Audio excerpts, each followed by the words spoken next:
ನಮಸ್ಕಾರ. ಮುಖ್ಯಾಂಶಗಳು.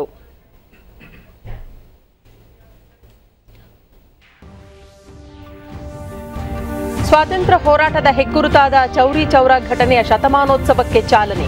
ಹುತಾತ್ಮರಿಗೆ ನಮನ. ಹೋರಾಟಗಾರರ ಶೌರ್ಯ ಸ್ಮರಿಸಿದ ಪ್ರಧಾನಿ ನರೇಂದ್ರ ಮೋದಿ. ರಾಜ್ಯಸಭಾ ಕಲಾಪ.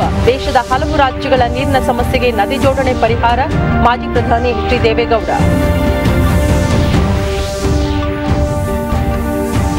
ಹಿಂದೂ ಮಹಾಸಾಗರ ಪ್ರಾದೇಶಿಕ ರಕ್ಷಣಾ ಮಂತ್ರಿಗಳ ಸಮಾವೇಶ. ಶಾಂತಿ, ಸ್ಥಿರತೆ, ಬೆಳವಣಿಗೆ ಉತ್ತೇಜಿಸಲು ಆದ್ಯತೆ. ಐಒಆರ್ ದೇಶಗಳೊಂದಿಗೆ ರಚನಾತ್ಮಕ ಸಹಕಾರ. ರಾಜನಾಥ್ ಸಿಂಗ್. ಆರ್ಥಿಕ ಇಲಾಖೆಯ ನಿರ್ಬಂಧ ತೆರವಿನ ನಂತರ ಕಲ್ಯಾಣ ಕರ್ನಾಟಕದಲ್ಲಿ ಖಾಲಿ ಇರುವ ಬೋಧಕ ಸಿಬ್ಬಂದಿ ನೇಮಕ.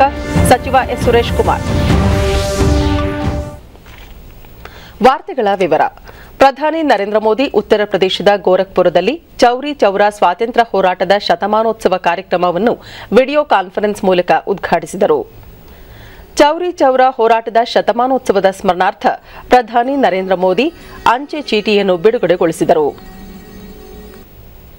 आत्मनिर्भर बना रहे हैं और पूरे वैश्विक परिवार की ನಂತರ ಅವರು ಚೌರಿ ಚೌರಾ ಸ್ವಾತಂತ್ರ್ಯ ಹೋರಾಟಗಾರರ ಶೌರ್ಯವನ್ನು ಕೊಂಡಾಡಿದರು. ಈ ಘಟನೆ ಕೇವಲ ಒಂದು ಪೊಲೀಸ್ ಠಾಣೆಗೆ ಅಗ್ನಿಸ್ಪರ್ಶ ಮಾಡಿದ್ದಲ್ಲ, ಈ ಘಟನೆ ದೇಶದ ಸ್ವಾತಂತ್ರ್ಯ ಹೋರಾಟದ ಮೇಲೆ ಅತ್ಯಂತ ಪರಿಣಾಮ ಬೀರಿದ ಹೋರಾಟವಾಗಿದೆ ಎಂದರು. ಈ ಘಟನೆಯ ಮೂಲಕ ದೇಶದ ಸ್ವಾತಂತ್ರ್ಯ ಸ್ಪಷ್ಟ ಸಂದೇಶ ರವಾನಿಸುವಲ್ಲಿ ಸಫಲವಾಗಿತ್ತು ಎಂದು ಪ್ರಧಾನಿ ಸ್ಮರಿಸಿದ್ದಾರೆ. ಈ ಹೋರಾಟದಲ್ಲಿ ಹುತಾತ್ಮರಾದ ಎಲ್ಲಾ ಹೋರಾಟಗಾರರಿಗೆ ನಮನ ಸಲ್ಲಿಸುವುದಾಗಿ ಪ್ರಧಾನಿ ಹೇಳಿದರು. ಈ ಹಿಂದಿನ ಸರ್ಕಾರಗಳು ವೋಟ್ ಬ್ಯಾಂಕ್ ಆಧಾರದ ಮೇಲೆ ಬಜೆಟ್ಗಳನ್ನು ಮಂಡಿಸುತ್ತಿದ್ದವು, ಆದರೆ ತಮ್ಮ ಸರ್ಕಾರ ಜನರ ಮೇಲೆ ಯಾವುದೇ ತೆರಿಗೆ ವಿಧಿಸದೆ ಬಜೆಟ್ ಮಂಡಿಸಿದೆ ಎಂದು ಹೇಳಿದರು. ಆತ್ಮನಿರ್ಭರ ಭಾರತ ಅಭಿಯಾನ ಪ್ರಸ್ತಾಪಿಸಿದ ಪ್ರಧಾನಿ ದೇಶದಲ್ಲಿ ಕೋವಿಡ್ ತಡೆಗೆ 2 ಲಸಿಕೆಗಳನ್ನು ಅಭಿವೃದ್ಧಿಪಡಿಸುವ ಜೊತೆಗೆ ಲಸಿಕೆ ವಿಚಾರದಲ್ಲಿ ದೇಶ ಸ್ವಾವಲಂಬನೆ ಸಾಧಿಸಿದ್ದು, ಈ ಲಸಿಕೆಗಳನ್ನು ಭಾರತೀಯರಿಗೆ ಕಲ್ಪಿಸುವುದರ ಜೊತೆಗೆ ಜಗತ್ತಿನ ಹಲವು ರಾಷ್ಟ್ರಗಳಿಗೆ ಪೂರೈಸುವ ಮೂಲಕ ಭಾರತ ತನ್ನ ಹೊಣೆಗಾರಿಕೆಯನ್ನು ಪ್ರದರ್ಶಿಸಿದೆ ಎಂದು ಹೇಳಿದರು. ಸಮಾರಂಭದಲ್ಲಿ ಉತ್ತರ ಪ್ರದೇಶ ಮುಖ್ಯಮಂತ್ರಿ ಯೋಗಿ ಆದಿತ್ಯನಾಥ್ ಉಪಸ್ಥಿತರಿದ್ದರು.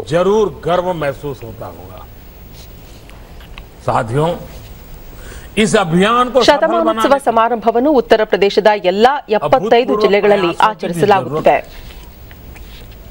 इन भगीरथ प्रयासों की एक झलक हमें इस बार के बजट में भी दिखाई देती है. कोरोना काल में देश के सामने जो चुनौतियां आई, उनके समाधान को ये बजट नई तेजी देने वाला है.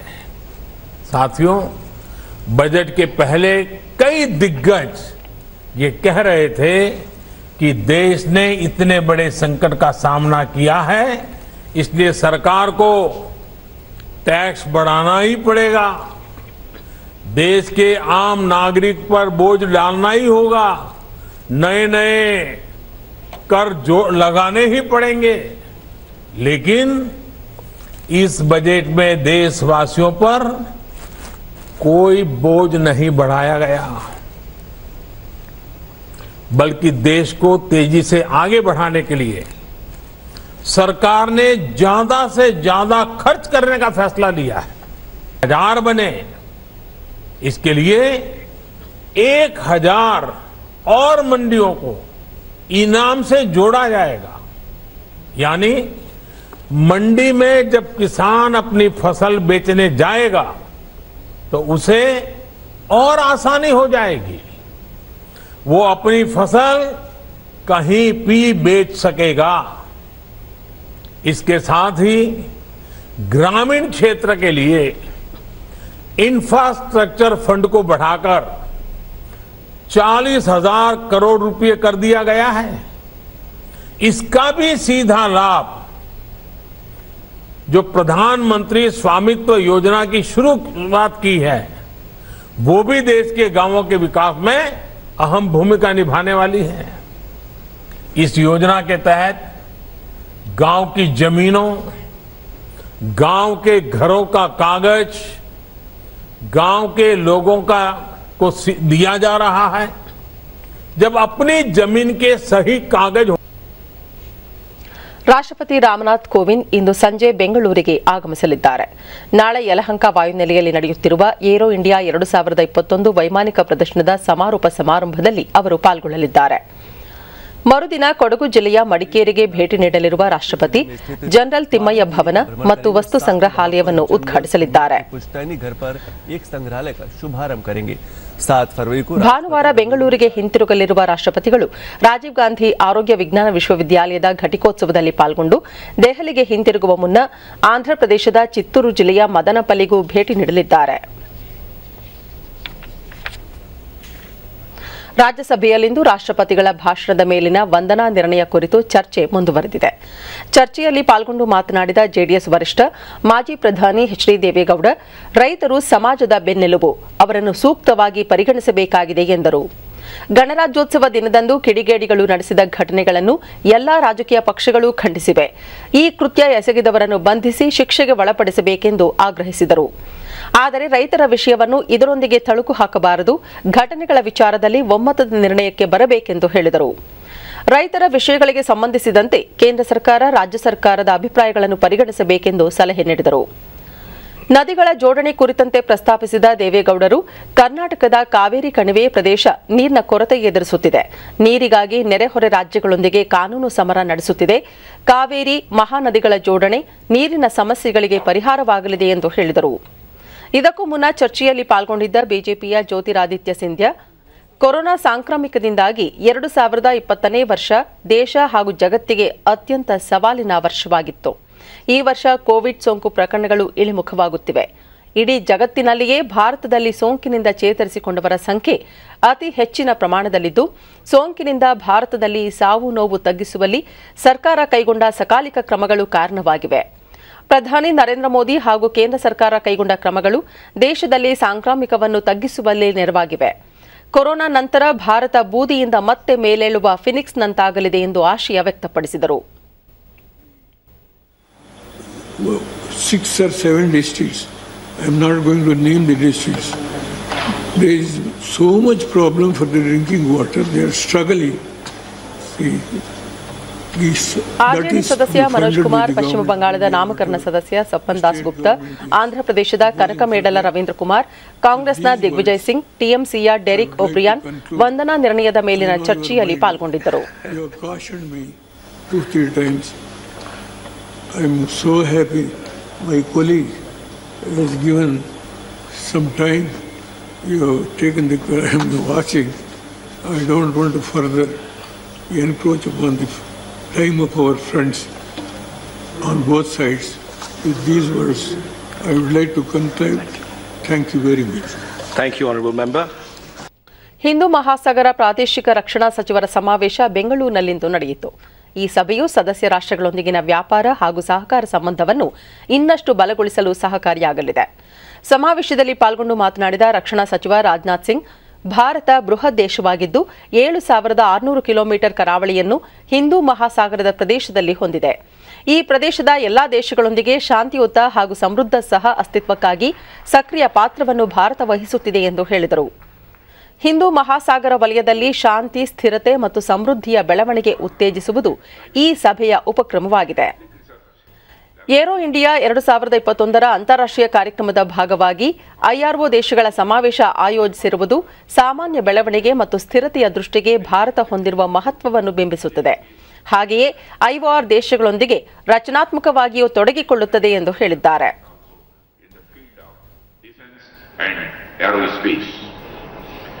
The IOR countries can leverage this for mutual benefit.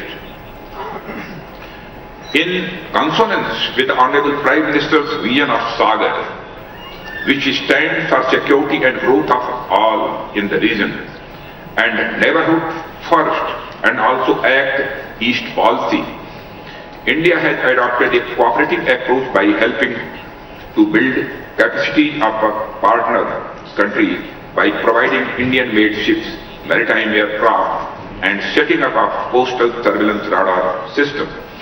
We have also taken the initiatives to develop a comprehensive maritime domain awareness picture in the IOR, which has resulted in signing of technical agreements for sharing of wide-sweeping information with many countries.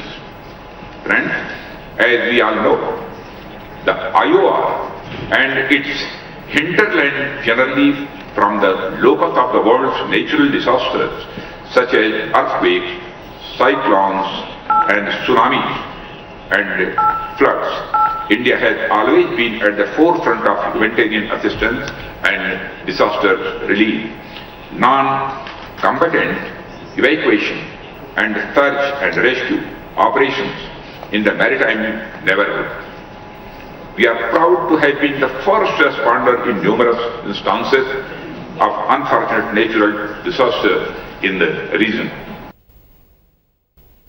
ಸಮಾವೇಶದಲ್ಲಿ Iran, Myanmar ಸೇರಿದಂತೆ ವಿವಿಧ ದೇಶಗಳ ರಕ್ಷಣಾ ಸಚಿವರ ನಿಯೋಗ ಹಾಗೂ ದೇಶದ ಸೇನಾಪಡೆಗಳ ಮುಖ್ಯಸ್ಥರು ಪಾಲ್ಗೊಂಡಿದ್ದಾರೆ.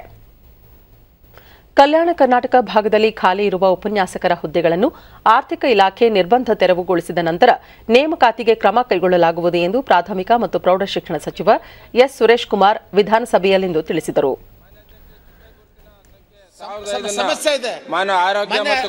ಕಲಾಪದ 6ನೇ ದಿನವಾದ ಇಂದು ಪ್ರಶ್ನೋತ್ತರ ವೇಳೆ ಶಾಸಕ ಈಶ್ವರ್ ಖಂಡ್ರೆ ಪದವಿ ಕಾಲೇಜುಗಳಲ್ಲಿ ಹಲವು ವರ್ಷಗಳಿಂದ ಬೋಧಕರ ಹುದ್ದೆಗಳು ಖಾಲಿ ಇವೆ. ವಿಶೇಷವಾಗಿ ಕಲ್ಯಾಣ ಕರ್ನಾಟಕದ ಸರ್ಕಾರಿ ಮತ್ತು ಅನುದಾನಿತ ಕಾಲೇಜುಗಳಲ್ಲಿ ಹೆಚ್ಚಿನ ಸಂಖ್ಯೆಯಲ್ಲಿ ಖಾಲಿ ಹುದ್ದೆಗಳಿದ್ದು ಕೂಡಲೇ ಭರ್ತಿಗೆ ಕ್ರಮ ಕೈಗೊಳ್ಳಬೇಕೆಂದು ಒತ್ತಾಯಿಸಿದರು. ಇದಕ್ಕೆ ಉತ್ತರಿಸಿದ ಸಚಿವರು ಆರ್ಥಿಕ ಇಲಾಖೆಯ ನಿರ್ಬಂಧದಿಂದಾಗಿ ಉಪನ್ಯಾಸಕರ ನೇಮಕಾತಿ ಕುಂಠಿತವಾಗಿದೆ. ಶಿಕ್ಷಣ ಇಲಾಖೆಯ ಸಮಸ್ಯೆಗಳ ಪರಿಹಾರಕ್ಕಾಗಿ ಮುಖ್ಯಮಂತ್ರಿ ಅವರೊಂದಿಗೆ ಚರ್ಚಿಸಿ ಆದಷ್ಟು ಬೇಗ ಇಲಾಖೆಯ ನಿರ್ಬಂಧ ತೆರವುಗೊಳಿಸಲು ಕ್ರಮ ಕೈಗೊಳ್ಳಲಾಗುವುದೆಂದು ತಿಳಿಸಿದರು. ಇದೇ ವೇಳೆ ಯಾದಗಿರಿ ಕ್ಷೇತ್ರದಲ್ಲೂ ಶಿಕ್ಷಕರ ನೇಮಕಕ್ಕೆ ತ್ವರಿತ ಕ್ರಮ ಕೈಗೊಳ್ಳುವುದಾಗಿ ಸಚಿವರು ಭರವಸೆ ನೀಡಿದರು. ವಿಶೇಷವಾಗಿ ಸರ್ಕಾರಿ ಶಾಲೆಯಲ್ಲಿ ಓದಲಿಕ್ಕೆ ಯಾರು ನಮ್ಮ ಮಕ್ಕಳು ಬರ್ತಾರೆ ಅವ್ರಿಗೆ ನಾವು ಸಮರ್ಪಕವಾದ ಶಿಕ್ಷಣ ಕೊಡಬೇಕು. ನಾನೇ ಖುದ್ದಾಗಿ ಉನ್ನತ ಶಿಕ್ಷಣ ಸಚಿವರ ಜೊತೆ ಮಾತಾಡಿ ಬೇಗ ಆರ್ಥಿಕ ಮತ್ತೆ ಸನ್ಮಾನ್ಯ ಮುಖ್ಯಮಂತ್ರಿಗಳ ಜೊತೆ ಮಾತಾಡಿ ಶಿಕ್ಷಣ ಕ್ಷೇತ್ರದ ಇದೇನಿದೆ ಈ ಸಮಸ್ಯೆನ ಪರಿಹಾರ ಮಾಡೋಕ್ಕೋಸ್ಕರ ಬೇಗ ನಿರ್ಬಂಧನೆ ತೆಗೆಸಕ್ಕೆ ಕ್ರಮ ಚಾಮರಾಜನಗರ ಜಿಲ್ಲೆಯ ಹನೂರು ತಾಲೂಕಿನಲ್ಲಿ ಪ್ರಾಥಮಿಕ ಆರೋಗ್ಯ ಕೇಂದ್ರಗಳನ್ನು ಮೇಲ್ದರ್ಜೆಗೇರಿಸುವ ಕುರಿತಂತೆ ಶಾಸಕ ಪಿ ನರೇಂದ್ರ ಕೇಳಿದ ಪ್ರಶ್ನೆಗೆ ಉತ್ತರಿಸಿದ ಆರೋಗ್ಯ ಮತ್ತು ಕುಟುಂಬ ಕಲ್ಯಾಣ ಸಚಿವ ಡಾ ಕೆ ಸುಧಾಕರ್, ಆರೋಗ್ಯ ಕ್ಷೇತ್ರವನ್ನು ಸುಧಾರಿಸುವುದು ಸರ್ಕಾರದ ಆದ್ಯ ಕರ್ತವ್ಯವಾಗಿದೆ. ಕಳೆದ ವರ್ಷ 49 ತಾಲೂಕುಗಳನ್ನು ಹೊಸದಾಗಿ ಘೋಷಿಸಲಾಗಿದೆ. ಈ ವರ್ಷ ಆರ್ಥಿಕ ಇಲಾಖೆ ನೀಡಲಿರುವ ಅನುದಾನದ ಲಭ್ಯತೆ ಆಧಾರದ ಮೇಲೆ ಹನೂರು ಆರೋಗ್ಯ ಕೇಂದ್ರಗಳನ್ನು ಮೇಲ್ದರ್ಜೆಗೇರಿಸಲಾಗುವುದು ಎಂದು ಭರವಸೆ ನೀಡಿದರು. ಆಂಬ್ಯುಲೆನ್ಸ್ಗಳ ಬಗ್ಗೆ ಹೇಳಿದ್ದಾರೆ. ಏನು ಈಗ 1 ಲಕ್ಷಕ್ಕೂ ಹೆಚ್ಚು ಜನಸಂಖ್ಯೆಗೆ ಒಂದು ಆಂಬ್ಯುಲೆನ್ಸ್ ಇದೆ ಈಗ ಸೇವೆ. ಇದನ್ನು ಈಗ ಈ ವರ್ಷದಿಂದ ನಾವು ಪ್ರತಿ ಪ್ರಾಥಮಿಕ ಚಿಕಿತ್ಸಾ ಕೇಂದ್ರದ ಜನಸಂಖ್ಯೆಗೆ ಅನುಗುಣವಾಗಿ ಅಂದರೆ ಸುಮಾರು 30ರಿಂದ 35 ಸಾವಿರ ಜನಸಂಖ್ಯೆ ಏನಿರ್ತಾರೆ ಪ್ರಾಥಮಿಕ ಚಿಕಿತ್ಸಾ ಕೇಂದ್ರಕ್ಕೆ ಅದಕ್ಕೆ ಒಂದು ಆಂಬ್ಯುಲೆನ್ಸನ್ನು ಅಳವಡಿಸಬೇಕು ಅಂತೇಳಿ ಈಗಾಗಲೇ ಸರ್ಕಾರದಲ್ಲಿ ಚರ್ಚೆ ಆಗ್ತಾ ಇದೆ.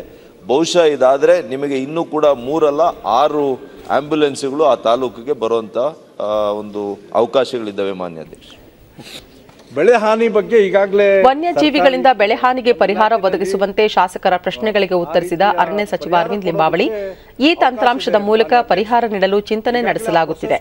ಈಗಾಗಲೇ ಕಾಡು ಪ್ರಾಣಿಗಳಿಂದ ಹಾನಿಯುಂಟಾದ ಬೆಳೆಗಳಿಗೆ ಪರಿಹಾರ ನೀಡಲಾಗುತ್ತಿದೆ. ಸದನ ಮುಗಿದ ಬಳಿಕ ಈ ಭಾಗದ ಶಾಸಕರೊಂದಿಗೆ ಸಭೆ ನಡೆಸಿ ಪರಿಹಾರ ಒದಗಿಸುವ ಕುರಿತು ಅಗತ್ಯ ಕ್ರಮ ಕೈಗೊಳ್ಳಲಾಗುವುದೆಂದು ಹೇಳಿದರು. ಇಲಾಖೆಯವರ ಜೊತೆಗೆ ಸೇರಿ ಈ ತೀರ್ಮಾನಕ್ಕೆ ಬಂದಿದೆ. ಕೆಲವು ಕಡೆ ಬಾಕಿ ಇದೆ, ಅಲ್ಲಿ ಹೇಳಿದರು ಸಕಲೇಶ್ಪುರ ಆ ಭಾಗದಲ್ಲಿ ಇನ್ನೂ ಕೆಲವು ಬಾಕಿ ಇದೆ. ಆದಷ್ಟು ಬೇಗ ಅದನ್ನು ತೀರಿಸುವಂಥ ಪ್ರಯತ್ನವನ್ನು ಇಲಾಖೆಯಿಂದ ಮಾಡ್ತೇವೆ. ಅದೇ ರೀತಿ 15% ಇನ್ಕ್ರೀಸ್ ಮಾಡಬೇಕಂತ ಸದಸ್ಯರ ಬೇಡಿಕೆನೂ ಇತ್ತು. ಅದ್ರ ಬಗ್ಗೆನೂ ಕೂಡ ಪರಿಶೀಲನೆಯನ್ನು ಮಾಡ್ತಾ ಇದ್ದೀವಿ. 3ನೇದ್ದು ಬೆಳೆ ಹಾನಿ ಬಗ್ಗೆ ಈ ತಂತ್ರಾಂಶ ಬಳಸಿ ಅಂದರೆ ಆದಷ್ಟು ಬೇಗ ಯಾರು ಅಪ್ಲಿಕೇಶನ್ಗಳನ್ನು ಸಲ್ಲಿಸ್ತಾರೆ ಅವರಿಗೆ ಈ ತಂತ್ರಾಂಶ ಬಳಸಿ ಪರಿಹಾರ ಕೊಡೋ ದೃಷ್ಟಿಯಿಂದನೂ ಯೋಚನೆಯನ್ನು ಮಾಡ್ತಾ ಇದ್ದೀವಿ.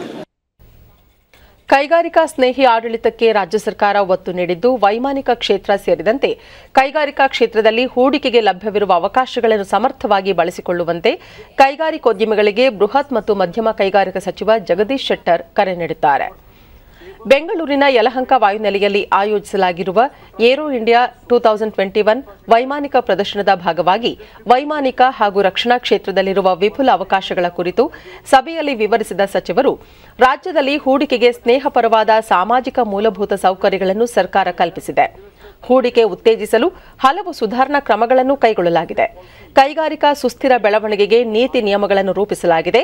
2ನೇ ಹಾಗೂ 3ನೇ ಹಂತದ ನಗರಗಳಲ್ಲಿ ಕೈಗಾರಿಕಾ ಅಭಿವೃದ್ಧಿಗೆ ಒತ್ತು ನೀಡಲಾಗಿದೆ ಎಂದರು. Infrastructure and benchmarking of policies and practices to best global standards. Lastly, Karnataka is a state which has always focused on ease of doing business. Keeping that in mind, we have recently amended the Karnataka Facilitation Act, which allows the investor to obtain approvals, clearances from different government agencies for a period of 3 years or until commercial operations begin. We are insisting and giving priority to develop the industrialization to the Tier 2, Tier 3 cities. I am looking into the already explained by our dignitaries that Tier 2, Tier 3 cities, particularly to connect air services to important cities of the India, that already we are doing. ಬೆಂಗಳೂರಿನ ಯಲಹಂಕದ ವಾಯುನೆಲೆಯಲ್ಲಿ ನಡೆಯುತ್ತಿರುವ aero India 2021 ವೈಮಾನಿಕ ಪ್ರದರ್ಶನದ 2ನೇ ದಿನವಾದ ಇಂದು ಸೂರ್ಯಕಿರಣ್ ಯುದ್ಧ ವಿಮಾನ ಹಾಗೂ ಸಾರಂಗ್ ಹೆಲಿಕಾಪ್ಟರ್ಗಳ ಜಂಟಿ ಪ್ರದರ್ಶನ ಮೈನವಿರೇಳಿಸಿತು. ಸೂರ್ಯಕಿರಣ್ ಯುದ್ಧ ನೌಕೆಗಳು ಬಾನಂಗಳದಲ್ಲಿ ಆಕರ್ಷಕ ಚಿತ್ತಾರ ಮೂಡಿಸಿದವು.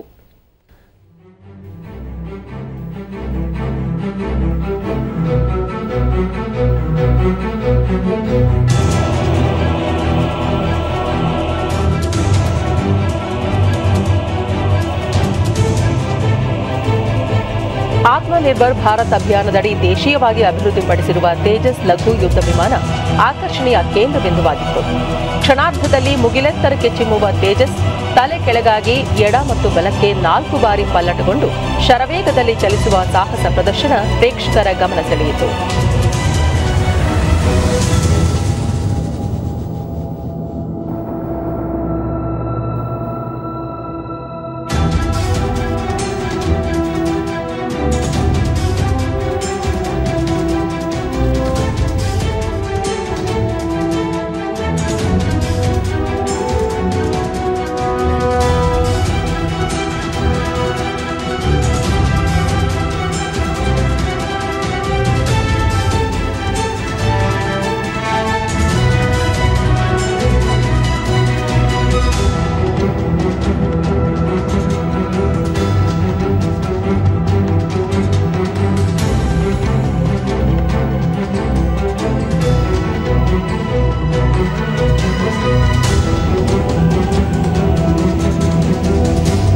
ಸ್ವದೇಶಿ ನಿರ್ಮಿತ ದೇಶದ ಹೆಮ್ಮೆ ಎನಿಸಿರುವ ನೇತ್ರ ಹಾಗೂ ಆಕಾಶ್ ಯುದ್ಧ ವಿಮಾನಗಳ ಪ್ರದರ್ಶನದ ಮೂಲಕ ದೇಶದ ಸೇನಾ ಕ್ಷೇತ್ರದಲ್ಲಿ ಬೆಳವಣಿಗೆ ಹಾಗೂ ಸೇನಾ ಶಕ್ತಿ ಪ್ರದರ್ಶನಗೊಂಡಿತು.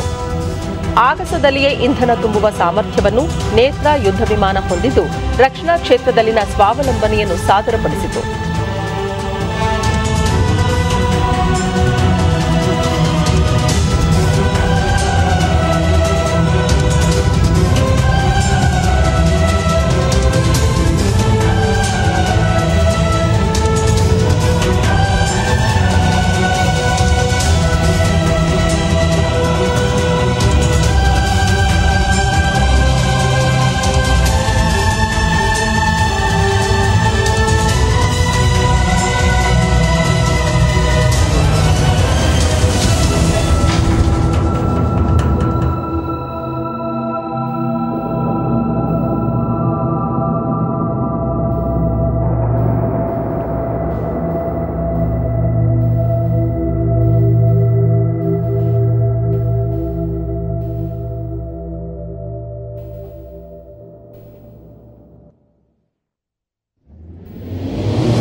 ನಾಗರಿಕ ಪಿಂಚಣಿದಾರರಿಗೆ ಹೊಸ ಪಿಂಚಣಿ ನೀತಿ ಪ್ರಾರಂಭಿಸುವ ಯಾವುದೇ ಪ್ರಸ್ತಾಪ ಇಲ್ಲ ಎಂದು ಕೇಂದ್ರ ಸರ್ಕಾರ ತಿಳಿಸಿದೆ. ಈ ಸಂಬಂಧ ಲೋಕಸಭೆಗೆ ಲಿಖಿತ ಉತ್ತರ ನೀಡಿದ ಸಿಬ್ಬಂದಿ, ಸಾರ್ವಜನಿಕ ಕುಂದುಕೊರತೆ ಹಾಗೂ ಪಿಂಚಣಿ ರಾಜ್ಯ ಸಚಿವ ಡಾ ಜಿತೇಂದ್ರ ಸಿಂಗ್ ಪಿಂಚಣಿದಾರರಿಗೆ ಅನುಕೂಲವಾಗುವಂತೆ ಪಿಂಚಣಿ ಪ್ರಕ್ರಿಯೆ ಸುಧಾರಿಸುವ ಸಲುವಾಗಿ ಪಿಂಚಣಿ ಮತ್ತು ಪಿಂಚಣಿದಾರರ ಕಲ್ಯಾಣಕ್ಕಾಗಿ ಭವಿಷ್ಯ ಎಂಬ ಸಾಮಾನ್ಯ ಸಾಫ್ಟ್ವೇರ್ ಅಭಿವೃದ್ಧಿಪಡಿಸಲಾಗಿದೆ ಎಂದು ತಿಳಿಸಿದ್ದಾರೆ. 2017ರ ಜನವರಿ 1ರಿಂದ ಕೇಂದ್ರ ನಾಗರಿಕ ಪಿಂಚಣಿದಾರರ ಪಿಂಚಣಿ ಮತ್ತು ಸಂಬಂಧಿತ ಪ್ರಯೋಜನಗಳನ್ನು ಸಕ್ರಿಯಗೊಳಿಸಲು ಇದು ಕಡ್ಡಾಯ ವೇದಿಕೆಯಾಗಿದೆ. ಈ ವ್ಯವಸ್ಥೆಯಲ್ಲಿ ಪಾರದರ್ಶಕತೆ ಮತ್ತು ಉತ್ತರದಾಯಿತ್ವವನ್ನು ಕಾಯ್ದುಕೊಳ್ಳಲು ಈ ಹೊಸ ಸಾಫ್ಟ್ವೇರ್ ಪರಿಚಯಿಸಲಾಗಿದೆ.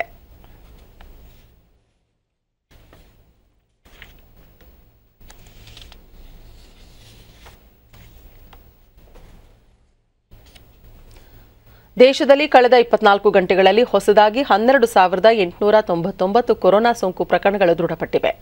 ಇದರೊಂದಿಗೆ ಕೋವಿಡ್-19 ಸೋಂಕಿತ ಪ್ರಕರಣಗಳ ಒಟ್ಟು ಸಂಖ್ಯೆ 1,07,90,183ಕ್ಕೆ ಏರಿಕೆಯಾಗಿದೆ. ದೇಶದಲ್ಲಿ ಒಟ್ಟು 1,55,025 ಸಕ್ರಿಯ ಪ್ರಕರಣಗಳಿದ್ದು, ಈ ಪ್ರಮಾಣ ಶೇಕಡಾ 1.44ಕ್ಕೆ ಇಳಿಕೆಯಾಗಿದೆ. ಇದುವರೆಗೂ ಒಟ್ಟು 1,04,80,455 ಮಂದಿ ಗುಣಮುಖರಾಗಿದ್ದು, ಚೇತರಿಕೆ ದರ ಶೇಕಡಾ 97.13ರಲ್ಲಿದೆ. ದೇಶದಲ್ಲಿ ಈವರೆಗೆ 1,54,703 ಮಂದಿ ಸಾವನ್ನಪ್ಪಿದ್ದು, ಮರಣ ಪ್ರಮಾಣ ಶೇಕಡಾ 1.43ರಷ್ಟಿದೆ. ದೇಶದಲ್ಲಿ ಈವರೆಗೆ ಒಟ್ಟು 44,49,552 ಮಂದಿಗೆ ಕೋವಿಡ್ ಲಸಿಕೆ ನೀಡಲಾಗಿದೆ. ಇಂದು ವಿಶ್ವ ಕ್ಯಾನ್ಸರ್ ಜಾಗೃತಿ ದಿನ. ಪ್ರತಿ ವರ್ಷ ಫೆಬ್ರವರಿ 4ರಂದು ಕ್ಯಾನ್ಸರ್ ದಿನವನ್ನು ಆಚರಿಸಲಾಗುತ್ತದೆ. ಕ್ಯಾನ್ಸರ್ ಕಾಯಿಲೆಯ ತಡೆಗಟ್ಟುವಿಕೆ, ಪತ್ತೆ ಹಾಗೂ ಚಿಕಿತ್ಸೆ ಬಗ್ಗೆ ಜನರಲ್ಲಿ ಅರಿವು ಮೂಡಿಸುವುದು ಈ ದಿನದ ವಿಶೇಷವಾಗಿದೆ. ಕೇಂದ್ರ ಆರೋಗ್ಯ ಇಲಾಖೆ ಹಾಗೂ ಆಯಾ ರಾಜ್ಯ ಆರೋಗ್ಯ ದೇಶಾದ್ಯಂತ ಇಂದು ಜಾಗೃತಿ ಕಾರ್ಯಕ್ರಮಗಳನ್ನು ಹಮ್ಮಿಕೊಂಡಿದೆ. ಕ್ಯಾನ್ಸರ್ ಬಗ್ಗೆ ಜಾಗೃತಿ ಮೂಡಿಸುವುದು ಈ ದಿನದ ವಿಶೇಷವಾಗಿದ್ದು, ಮುಂಜಾಗ್ರತಾ ಕ್ರಮ ಕೈಗೊಳ್ಳುವ ಬಗ್ಗೆ ಎಚ್ಚರ ವಹಿಸಬೇಕೆಂದು ಕೇಂದ್ರ ಆರೋಗ್ಯ ಸಚಿವ ಡಾ ಹರ್ಷವರ್ಧನ್ ತಮ್ಮ ಟ್ವೀಟ್ ಸಂದೇಶದಲ್ಲಿ ತಿಳಿಸಿದ್ದಾರೆ.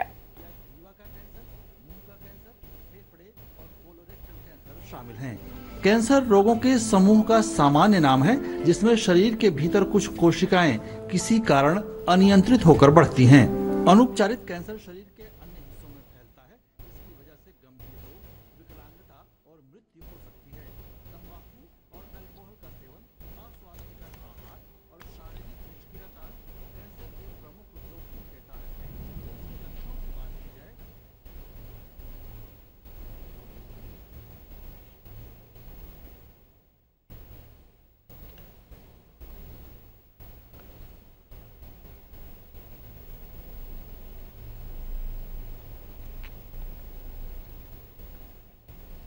ಮುಖ್ಯಮಂತ್ರಿ ಬಿಎಸ್ ಯಡಿಯೂರಪ್ಪ ನಾವೆಲ್ಲರೂ ಒಗ್ಗಟ್ಟಿನಿಂದ ಸಮಾಜದಲ್ಲಿ ಕ್ಯಾನ್ಸರ್ ಕುರಿತು ಅರಿವು ಮೂಡಿಸುವ ನಿಟ್ಟಿನಲ್ಲಿ ಬದಲಾವಣೆ ತರಲು ಯತ್ನಿಸೋಣ. ಕ್ಯಾನ್ಸರ್ ವಿರುದ್ಧ ಸಮರ ಸಾರಿರುವ ನಮ್ಮ ವೈದ್ಯ ಲೋಕದ ಸ್ಥೈರ್ಯವನ್ನು ಹೆಚ್ಚಿಸೋಣ. ಹಾಗೆಯೇ ಕ್ಯಾನ್ಸರ್ನಿಂದ ಬಳಲುತ್ತಿರುವವರಲ್ಲಿ ಆತ್ಮವಿಶ್ವಾಸ ಮೂಡಿಸೋಣ ಎಂದು ತಮ್ಮ ಟ್ವೀಟ್ ಸಂದೇಶದಲ್ಲಿ ತಿಳಿಸಿದ್ದಾರೆ. ದೇಶದ ಅತ್ಯುನ್ನತ ನಾಗರಿಕ ಪ್ರಶಸ್ತಿಗಳಲ್ಲಿ ಒಂದಾದ ಪದ್ಮಶ್ರೀ ಪ್ರಶಸ್ತಿಗೆ ಕ್ರೀಡಾ ವಿಭಾಗದಲ್ಲಿ ಭಾಜನರಾಗಿರುವ ಪ್ಯಾರಾ ಅಥ್ಲೀಟ್ ಕೆವೈ ವೆಂಕಟೇಶ್ ಅವರನ್ನು ಕನ್ನಡ ಮತ್ತು ಸಂಸ್ಕೃತಿ ಇಲಾಖೆ ಸಚಿವ ಅರವಿಂದ್ ಲಿಂಬಾವಳಿ ಬೆಂಗಳೂರಿನಲ್ಲಿ ನಿನ್ನೆ ಸನ್ಮಾನಿಸಿದರು. ಕನ್ನಡ ಸಂಸ್ಕೃತಿ ಇಲಾಖೆ ಪ್ರಧಾನ ಕಾರ್ಯದರ್ಶಿ ರಶ್ಮಿ ಮಹೇಶ್, ನಿರ್ದೇಶಕ ಎಸ್ ರಂಗಪ್ಪ ಮತ್ತಿತರರು ಉಪಸ್ಥಿತರಿದ್ದರು. ಬಳಿಕ ಅರವಿಂದ್ ಲಿಂಬಾವಳಿ ಕ್ರೀಡಾ ಸಾಧನೆಯ ಜೊತೆಗೆ ಸಾಮಾಜಿಕವಾಗಿ ಸಕ್ರಿಯರಾಗಿರುವ ವೆಂಕಟೇಶ್ ಅವರ ಸೇವೆಯನ್ನು ಗುರುತಿಸಿ ಕೇಂದ್ರ ಸರ್ಕಾರ ಪದ್ಮಶ್ರೀ ಪ್ರಶಸ್ತಿಗೆ ಆಯ್ಕೆ ಮಾಡಿರುವುದು ಸಂತಸ ತಂದಿದೆ ಎಂದರು. ವಿದ್ಯಾರ್ಥಿ ಪರಿಷತ್ತಿನ ದಿನಗಳಿಂದ ಒಟ್ಟಿಗೆ ನಾವು ಅನೇಕ ವಿದ್ಯಾರ್ಥಿಗಳ ಪರವಾಗಿರ್ತಕ್ಕಂಥ ಚಟುವಟಿಕೆಗಳನ್ನು ಮಾಡ್ತಾ ಇದ್ವಿ. ಸೊ ಆ ರೀತಿಯ ಅಂದಿನಿಂದ ಶುರುವಾದಂಥ ನಂದು ರಾಜಕೀಯವಾಗಿ ಚಟುವಟಿಕೆಗಳಾದರೆ ಸಾಮಾಜಿಕವಾಗಿ ಅವರು ಚಟುವಟಿಕೆಗಳನ್ನು ಮುಂದುವರಿಸಿದ್ದಾರೆ. ಇವತ್ತು ಮಧ್ಯಾಹ್ನ ನಮ್ಮ ನಿರ್ದೇಶಕ ಕನ್ನಡ ಮತ್ತು ಸಚಿವರು ಹಾಗೂ ತಮ್ಮ ನಡುವಿನ ಒಡನಾಟವನ್ನು ಹಂಚಿಕೊಂಡರು. ಸಾಹೇಬ್ರು ಮನೆಗೆ ಕರ್ಕೊಂಡ್ಬರ್ತಾ ಇದ್ದೀವಿ ಅಂದರು. ನಮ್ಗೆ ಗೊತ್ತಾಯಿತು ಇವರು ಕನ್ನಡ ಮತ್ತು ಸಂಸ್ಕೃತಿ ಮಿನಿಸ್ಟರ್ ಅಂದರೆ ಅರವಿಂದ್ ಲಿಂಬಾವಳಿ ಅಂತ ಗೊತ್ತಾಯಿತು. ಅಧಿವೇಶನ ಇರೋದರಿಂದ ನಾನೇ ಅವರ ಕಚೇರಿಗೆ ಬರ್ತಾಯಿದ್ದೀನಿ, ನಾವೇ ಬರ್ತೀವಿ, ದಯವಿಟ್ಟು ಅವ್ರಿಗೆ ಇದು ಮಾಡಿ ಅಂತ ಹೇಳಿದರು. ಸೊ ಇಲ್ಲಿ ಬಂದಾಗ ಏನಂದರೆ ಸರ್ಪ್ರೈಸೇ ಮಾಡಿ ಇಟ್ಬಿಟ್ರು. ಅದು ನೋಡ್ರೆ ಒಳ್ಳೆ ದೊಡ್ಡ ಫಂಕ್ಷನ್ ಥರನೇ ಚೇಂಬರಲ್ಲಿ ಮಾಡಿರೋದು ನಂಗೆ ತುಂಬ ಸಂತೋಷ ಆಗ್ತಾಯಿದೆ. ರಾಜ್ಯ ಶಿಲ್ಪಕಲಾ ಅಕಾಡೆಮಿ ವತಿಯಿಂದ ಶಿವಮೊಗ್ಗದ ರಂಗಾಯಣ ಆವರಣದಲ್ಲಿ ನಿನ್ನೆಯಿಂದ 15 ದಿನಗಳ ಕಾಲ ಶಿಲ್ಪಕಲಾ ಶಿಬಿರ ಆರಂಭವಾಗಿದೆ. ರಾಜ್ಯದ ವಿವಿಧ ಭಾಗಗಳಿಂದ ಕಲಾವಿದರು ಭಾಗವಹಿಸಿದ್ದು ತಮ್ಮ ಕಲಾ ನೈಪುಣ್ಯತೆಯನ್ನು ಪ್ರದರ್ಶಿಸುತ್ತಿದ್ದಾರೆ. ಕೊರೋನಾ ಸಂಕಷ್ಟದಿಂದ ಬಳಲಿದ್ದ ಕಲಾವಿದರಿಗೆ ಇದೊಂದು ಉತ್ತಮ ವೇದಿಕೆಯಾಗಿದ್ದು ಶಿಬಿರಕ್ಕೆ ಭೇಟಿ ನೀಡುವ ಕಲಾಪ್ರಿಯರ ಸೆಳೆಯಲು ಸಹಕಾರಿಯಾಗಿದೆ. ಶಿಬಿರದಲ್ಲಿ ರಾಜ್ಯದ ಪ್ರಸಿದ್ಧ ನಾಟಕದ ಪಾತ್ರಗಳ ಕಲಾಕೃತಿಗಳನ್ನು ರಚಿಸಲಾಗಿದ್ದು ತುಳುನಾಡಿನ ಭೂತಕೋಲ, ಕೇರಳದ ಕಥಕ್ಕಳಿ, ಯಕ್ಷಗಾನ ಕಲಾಕೃತಿಗಳು ಆಕರ್ಷಣೀಯವಾಗಿವೆ. ಡಿಡಿ ನ್ಯೂಸ್ನೊಂದಿಗೆ ಕಲಾವಿದ ಗಣೇಶ್, ಕಲಾವಿದರ ಕೌಶಲ್ಯತೆ ವಿನಿಮಯ ಮಾಡಿಕೊಳ್ಳಲು ಈ ಶಿಬಿರ ಅತ್ಯುತ್ತಮ ವೇದಿಕೆಯಾಗಿದೆ ಎಂದರು. ನಾಟಕ ಇದು ಅದರಲ್ಲಿರುವ ಗೌಡನ ಪಾತ್ರಧಾರಿಯನ್ನು ನಾವು ಮಾಡ್ತಾ ಇದ್ದೀವಿ. ಈ ಶಿಬಿರದಲ್ಲಿ ಪಾಲ್ಗೊಂಡಿದ್ದರಿಂದ ಎಲ್ಲ ಜಿಲ್ಲೆಯಿಂದ ಬಂದಿರುವಂಥ ಕಲಾವಿದರ ಪರಿಚಯ ಆಗುತ್ತೆ, ಒಬ್ರಿಗೊಬ್ರಿಗೂ ಅಂಡರ್ಸ್ಟ್ಯಾಂಡಿಂಗ್ ಆಗುತ್ತೆ ಮತ್ತು ಒಬ್ಬರ ಶೈಲಿಯನ್ನು ಇನ್ನೊಬ್ಬರು ನೋಡಿ ಕಲಿಯಬಹುದು. ಶಿಲ್ಪಿ ಬಸವರಾಜ್, ಕೊರೋನಾ ಸಂಕಷ್ಟದಲ್ಲಿದ್ದ ಕಲಾವಿದರಿಗೆ ಈ ಶಿಬಿರದಲ್ಲಿ ವಿಪುಲ ಅವಕಾಶಗಳು ದೊರೆಯಲಿವೆ. ಕಲಾಪ್ರಿಯರೊಂದಿಗೆ ಬಾಂಧವ್ಯ ವೃದ್ಧಿಸಿಕೊಳ್ಳಲು ಉತ್ತಮ ವೇದಿಕೆಯಾಗಿದೆ ಎಂದು ಅಭಿಪ್ರಾಯಪಟ್ಟರು. 15-17 ಕಲಾಕೃತಿಗಳು ಸ್ಥಾಪನೆ ಆಗ್ತಾ ಇದೆ. ಶಿವಮೊಗ್ಗದಲ್ಲಿ ಇದೊಂದು ದೊಡ್ಡ ಕ್ಯಾಂಪ್ ಅಂತ ಹೇಳ್ಬೋದು. ತುಂಬ ಕಲಾವಿದರಿಗೂ ತುಂಬ ಅನುಕೂಲ ಆಗಿದೆ ಕ್ಯಾಂಪಿಂದ. ರಂಗಾಯಣ ಆಡಳಿತಾಧಿಕಾರಿ ಶಫಿ, 15 ದಿನಗಳ ಕಾಲ ನಡೆಯಲಿರುವ ಶಿಬಿರದಲ್ಲಿ ನಾಡಿನ ಸಂಸ್ಕೃತಿ ಬಿಂಬಿಸುವ ಕಲಾಕೃತಿಗಳನ್ನು ಅನಾವರಣಗೊಳಿಸಲು ಉದ್ದೇಶಿಸಲಾಗಿದೆ ಎಂದು ಮಾಹಿತಿ ನೀಡಿದರು. ಅದರ ಕೂಡ ಇಲ್ಲಿ ಒಂದು ಜೀವ ತಳೆದಿದೆ. ಮುಂದಿನ ದಿನಗಳಲ್ಲಿ ಈ ಶಿಲ್ಪಗಳು ನಮ್ಮ ರಂಗಾಯಣಕ್ಕೆ ಒಂದು ಹೊಸ ಮೆರುಗು ನೀಡಲಿದೆ. ನೋಡುಗರು ಕೂಡ ಹೆಚ್ಚಿನ ಸಂಖ್ಯೆಯಲ್ಲಿ ಆಗಮಿಸಲು ಇದು ಬಹಳ ಪೂರಕವಾಗಿದೆ. ಶಿಬಿರ ನಿರ್ದೇಶಕ ನಾರಾಯಣ್, ದೇಶದ ವಿವಿಧ ಭಾಗಗಳಲ್ಲಿನ ಕಲಾವಿದರನ್ನು ಒಂದೆಡೆ ಸೇರಿಸುವ ಮತ್ತು ಕಲಾ ಕೌಶಲ್ಯ ವಿನಿಮಯಕ್ಕೆ ಅವಕಾಶ ಕಲ್ಪಿಸುವ ನಿಟ್ಟಿನಲ್ಲಿ ಈ ಶಿಬಿರ ಆಯೋಜಿಸಲಾಗಿದೆ ಎಂದರು. ಸುಮಾರು 15 ಜನ ಹಿರಿಯ ಶಿಲ್ಪಿಗಳು ಮತ್ತು 15 ಜನ ಸಹಾಯಕ ಕಿರಿಯ ಶಿಲ್ಪಿಗಳು ಇದರಲ್ಲಿ ಭಾಗವಹಿಸಿದ್ದಾರೆ. ಇಂದು ಭಾರತ ರತ್ನ ಪುರಸ್ಕೃತ ಹಿಂದೂಸ್ತಾನಿ ಶಾಸ್ತ್ರೀಯ ಸಂಗೀತದ ಮೇರು ಗಾಯಕ ಡಾಕ್ಟರ್ ಪಂಡಿತ್ ಭೀಮಸೇನ್ ಜೋಶಿ ಅವರ ಜನ್ಮದಿನ. ಇದರ ಅಂಗವಾಗಿ ಮಹಾನ್ ಸಂಗೀತ ಗಾಯಕನಿಗೆ ನಮನ ಸಲ್ಲಿಸಲು ರಿತ್ವಿಕ್ ಫೌಂಡೇಶನ್ ಮುಂಬೈನಲ್ಲಿ 2 ದಿನ ಸಂಗೀತ ಕಾರ್ಯಕ್ರಮ ಆಯೋಜಿಸಿದೆ. ಪದ್ಮ ವಿಭೂಷಣ ಸೇರಿದಂತೆ ಹಲವು ಪ್ರಶಸ್ತಿ ಪುರಸ್ಕಾರಕ್ಕೆ ಭಾಜನರಾಗಿರುವ ಭೀಮಸೇನ್ ಜೋಶಿ ಅವರಿಗೆ ಸಚಿವ ಡಾಕ್ಟರ್ ಹರ್ಷವರ್ಧನ್ ಸೇರಿದಂತೆ ಕೇಂದ್ರ ಹಾಗೂ ರಾಜ್ಯದ ಹಲವು ಸಚಿವರು ನಮನ ಸಲ್ಲಿಸಿದ್ದಾರೆ. ಡಾಕ್ಟರ್ ಹರ್ಷವರ್ಧನ್ ಹಿಂದೂಸ್ತಾನಿ ಶಾಸ್ತ್ರೀಯ ಸಂಗೀತವನ್ನು ಸಮೃದ್ಧಿಯ ಹೊಸ ಉತ್ತುಂಗಕ್ಕೆ ಕೊಂಡೊಯ್ಯುವಲ್ಲಿ ಭೀಮಸೇನ್ ಜೋಶಿ ಅವರ ಕೊಡುಗೆ ಅನನ್ಯವಾಗಿದೆ ಎಂದು ಹೇಳಿದ್ದಾರೆ. ಕೇಂದ್ರ ಸಚಿವ ಪ್ರಹ್ಲಾದ್ ಜೋಶಿ, ಹಿಂದೂಸ್ತಾನಿ ಸಂಗೀತದ ಕಿರಾಣ ಘರಾನಾದಲ್ಲಿ ಪರಿಣಿತರಾದ ಹಾಗೂ ಧಾರವಾಡ ಸಂಗೀತ ಕಾಶಿ ಎಂದು ಹೆಸರುವಾಸಿಯಾಗಲು ಅನನ್ಯ ಕೊಡುಗೆ ನೀಡಿದ ಪಂಡಿತ್ ಭೀಮಸೇನ್ ಜೋಶಿ ಅವರಿಗೆ ಗೌರವಪೂರ್ಣ ನಮನಗಳು ಎಂದು ತಮ್ಮ ಟ್ವೀಟ್ ಸಂದೇಶದಲ್ಲಿ ತಿಳಿಸಿದ್ದಾರೆ. ಮುಖ್ಯಮಂತ್ರಿ ಬಿಎಸ್ ಯಡಿಯೂರಪ್ಪ, ಅಗಾಧ ಪಾಂಡಿತ್ಯ ಹಾಗೂ ಅನುಪಮ ಕಂಠಸಿರಿಯಿಂದ ಪಂಡಿತ್ ಭೀಮಸೇನ್ ಜೋಶಿ ಅವರು ಇಂದಿಗೂ ಜನಮನದಲ್ಲಿ ಚಿರಸ್ಥಾಯಿಯಾಗಿ ಉಳಿದಿದ್ದಾರೆ ಎಂದು ತಮ್ಮ ಸಂದೇಶದಲ್ಲಿ ತಿಳಿಸಿದ್ದಾರೆ. ಮುಂಬೈ ಷೇರು ಮಾರುಕಟ್ಟೆಯಲ್ಲಿಂದು ಆರಂಭಿಕ ವಹಿವಾಟಿನಲ್ಲಿ ಷೇರು ಸಂವೇದಿ ಸೂಚ್ಯಂಕ ಸೆನ್ಸೆಕ್ಸ್ 141 ಅಂಕಗಳ ಇಳಿಕೆಯೊಂದಿಗೆ 50,115ರಲ್ಲಿತ್ತು. ರಾಷ್ಟ್ರೀಯ ಸಂವೇದಿ ಸೂಚ್ಯಂಕ ನಿಫ್ಟಿ ಸಹ 31 ಅಂಕಗಳ ಇಳಿಕೆಯೊಂದಿಗೆ 14,759ರಲ್ಲಿದೆ. ಭಾರತ ಮತ್ತು ಇಂಗ್ಲೆಂಡ್ ತಂಡಗಳ ನಡುವೆ 4 ಪಂದ್ಯಗಳ ಟೆಸ್ಟ್ ಕ್ರಿಕೆಟ್ ಸರಣಿಯ ಮೊದಲ ಪಂದ್ಯ ಚೆನ್ನೈನ ಚೆಪಾಕ್ ಕ್ರೀಡಾಂಗಣದಲ್ಲಿ ನಾಳೆಯಿಂದ ಆರಂಭವಾಗಲಿದೆ. ಇತ್ತೀಚೆಗೆ ಆಸ್ಟ್ರೇಲಿಯಾ ಪ್ರವಾಸದಲ್ಲಿ 4 ಪಂದ್ಯಗಳ ಸರಣಿಯನ್ನು 2-1 ಅಂತರದಿಂದ ವಶಪಡಿಸಿಕೊಂಡು ಐತಿಹಾಸಿಕ ಸಾಧನೆ ಮಾಡಿರುವ ಭಾರತ ತಂಡ ಅಂಥದ್ದೇ ಮತ್ತೊಂದು ಪ್ರದರ್ಶನ ನೀಡಲು ಕಾತರಿಸುತ್ತಿದೆ. ಪಿತೃತ್ವ ರಜೆಯ ಮೇಲೆ ಆಸ್ಟ್ರೇಲಿಯಾ ಟೆಸ್ಟ್ ಸರಣಿಯ ಕೊನೆಯ 3 ಪಂದ್ಯಗಳಿಗೆ ಅಲಭ್ಯರಾಗಿದ್ದ ನಾಯಕ ವಿರಾಟ್ ಕೊಹ್ಲಿ ಈ ಸರಣಿಯಲ್ಲಿ ಭಾರತ ತಂಡವನ್ನು ಮುನ್ನಡೆಸಲಿದ್ದಾರೆ. ಪಂದ್ಯ ನಾಳೆ ಬೆಳಗ್ಗೆ 9:30ಕ್ಕೆ ಆರಂಭವಾಗಲಿದೆ. ಉದ್ಘಾಟನಾ ಆವೃತ್ತಿಯ ಐಸಿಸಿ ವಿಶ್ವ ಟೆಸ್ಟ್ ಚಾಂಪಿಯನ್ಶಿಪ್ನಲ್ಲಿ ನ್ಯೂಜಿಲೆಂಡ್ ತಂಡ ಈಗಾಗಲೇ ಫೈನಲ್ ಪ್ರವೇಶಿಸಿರುವ ಕಾರಣ ಭಾರತ ಮತ್ತು ಇಂಗ್ಲೆಂಡ್ ತಂಡಗಳಿಗೆ ಈ ಸರಣಿ ಅತ್ಯಂತ ಮಹತ್ವದ್ದಾಗಿದೆ. ಕೊನೆಯಲ್ಲಿ ಮತ್ತೊಮ್ಮೆ ಮುಖ್ಯಾಂಶಗಳು. ಸ್ವಾತಂತ್ರ್ಯ ಹೋರಾಟದ ಹೆಗ್ಗುರುತಾದ ಚೌರಿ ಚೌರಾ ಘಟನೆಯ ಶತಮಾನೋತ್ಸವಕ್ಕೆ ಚಾಲನೆ, ಹುತಾತ್ಮರಿಗೆ ನಮನ, ಹೋರಾಟಗಾರರ ಶೌರ್ಯ ಸ್ಮರಿಸಿದ ಪ್ರಧಾನಿ ನರೇಂದ್ರ ಮೋದಿ. ರಾಜ್ಯಸಭಾ ಕಲಾಪ, ದೇಶದ ಹಲವು ರಾಜ್ಯಗಳ ನೀರಿನ ಸಮಸ್ಯೆಗೆ ನದಿ ಜೋಡಣೆ ಪರಿಹಾರ, ಮಾಜಿ ಪ್ರಧಾನಿ ಎಚ್.ಡಿ. ದೇವೇಗೌಡ. ಹಿಂದೂ ಮಹಾಸಾಗರ ಪ್ರಾದೇಶಿಕ ರಕ್ಷಣಾ ಮಂತ್ರಿಗಳ ಸಮಾವೇಶ, ಶಾಂತಿ ಸ್ಥಿರತೆ ಬೆಳವಣಿಗೆ ಉತ್ತೇಜಿಸಲು ಆದ್ಯತೆ, ಐಒಆರ್ ದೇಶಗಳೊಂದಿಗೆ ರಚನಾತ್ಮಕ ಸಹಕಾರ, ರಾಜನಾಥ್ ಸಿಂಗ್. ಆರ್ಥಿಕ ಇಲಾಖೆಯ ನಿರ್ಬಂಧ ತೆರವಿನ ನಂತರ ಕಲ್ಯಾಣ ಕರ್ನಾಟಕದಲ್ಲಿ ಖಾಲಿ ಇರುವ ಬೋಧಕ ಸಿಬ್ಬಂದಿ ನೇಮಕ, ಸಚಿವ ಎಸ್. ಸುರೇಶ್ ಕುಮಾರ್. ನಮ್ಮ ವಾರ್ತಾ ಪ್ರಸಾರವನ್ನು ನೀವು ಡಿಡಿ ಚಂದನ ನ್ಯೂಸ್ ಯೂಟ್ಯೂಬ್ ಚಾನೆಲ್ನಲ್ಲೂ ವೀಕ್ಷಿಸಬಹುದು. ನಮ್ಮ ಮುಂದಿನ ವಾರ್ತಾ ಪ್ರಸಾರ ಸಂಜೆ 7 ಗಂಟೆಗೆ ಡಿಡಿ ಚಂದನದಲ್ಲಿ. ನಮಸ್ಕಾರ.